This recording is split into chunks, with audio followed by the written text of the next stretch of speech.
இந்த சிந்து சமவெளி நாகரிகத்துல ஹரப்பா அண்ட் மொஹஞ்சதாரோ அப்படின்னு 2 இடங்கள் இருக்கு. ஒரு இடம் இருக்கு, ஒரு வகையான மக்கள் வாழ்ந்திருக்காங்க, அங்க ஒரு நாகரிகம் இருக்குன்றத எப்படி நம்மளால தெரிஞ்சுக்க முடியும்? ஏதாவது ஒரு ஆதாரம் நமக்கு கிடைச்சாதானே தெரிஞ்சுக்க முடியும். சரி, அப்போ ஹரப்பா அண்ட் மொஹஞ்சதாரோ பத்தியும் தெரிஞ்சுக்க யாராச்சும் சான்றுகளை ஆதாரங்களை கண்டுபிடிச்சிருக்கணும் இல்லையா? அப்படி ஒருத்தர் தான் ஹரப்பான்ற இடத்த பார்த்து இடர்பாடுகளை அவரோட நூலில் விவரித்து எழுதியிருக்காரு. அவர் யாருன்னு தெரிஞ்சுக்கணும் இல்லையா? அவர் தான் சார்லஸ் மேசன். சரி, இந்த சார்லஸ் மேசன்றவர் யார்? சார்லஸ் மேசன்றவர் நம்மளை ஆண்ட வெள்ளைக்காரங்க வச்சிருந்த கம்பெனியில் வேலை பார்த்த ஒரு படை வீரர். அது மட்டும் இல்லாமல் அவர் ஒரு ஆராய்ச்சியாளரும் கூட. சரி, அவர் கண்ணுக்கு எப்படி ஹரப்பான்ற இடம் பட்டுச்சுன்னு தெரிஞ்சுக்கலாமா? அவர் ஒரு தடவை இன்னைக்கு இருக்கிற பாகிஸ்தானில் ஒரு இடத்த பார்க்க போனப்போ இந்தியாவோட வடமேற்கு பகுதியை பார்க்குறாரு. அங்கே ஏதோ செங்கல் தட்டுகள் இருக்குது அப்படின்றது அவர் கண்ணுக்கு பட்டிருக்கு. அந்த செங்கல் தட்டுகள் ஒரு உயரமான மலை மேலே கட்டப்பட்டிருக்கிற செங்கல் கோட்டைன்னு அவர் புரிஞ்சுக்கிட்டாரு. இப்படித்தான் அவர் ஹரப்பா இருந்ததுக்கான முதல் ஆதாரத்தை கண்டுபிடிச்சாரு.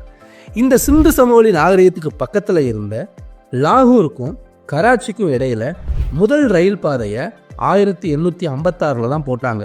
அப்போதான் நிறைய சான்றுகள் இந்த சிந்து சமவெளி நாகரிகம் சம்பந்தமா வெளியே தெரிய ஆரம்பிச்சிச்சு.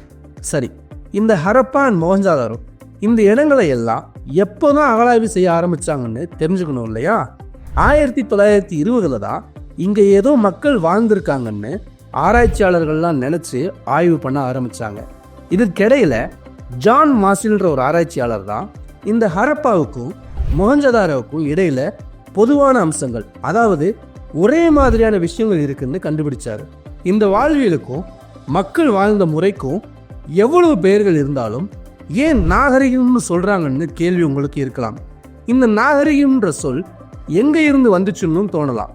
இந்த நாகரிகம்ன்ற சொல் லத்தீன் மொழியில சிவிஸ் அப்படின்ற சொல்லில இருந்து வந்துச்சு. அதோட பொருள் நகரம்னு அர்த்தம். அதாவது நாகரிகம்னா நகரம்னு அர்த்தம்.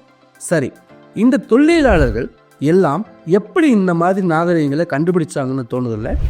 அன்னைக்கு இருந்த பழங்கால இலக்கியங்கள் மூலமாகவும் அதில் இருந்த நிறைய சான்றுகள் மூலமாகவும் வான்வழி புகைப்படங்கள் மூலமாகவும் கண்டுபிடிச்சாங்க அப்படின்றதுதான் நிதர்சனமான உண்மை.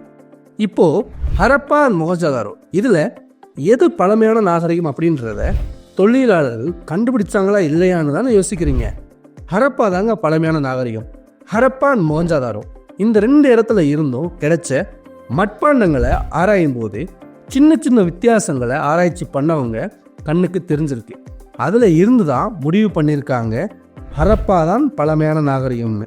சரி, இப்போ இவ்வளோ ஆராய்ச்சிகளை மேற்கொள்கிற தொல்லியல் துறையை யார் உருவாக்குனாங்கன்னு தெரியுமா? Alexander Cunningham. இவரோட உதவியால் தான் இந்திய தொல்லியல் துறையை 1861 நிறுவனாங்க. இதோட தலைமை அலுவலகம் டெல்லியில தாங்க இருக்கு.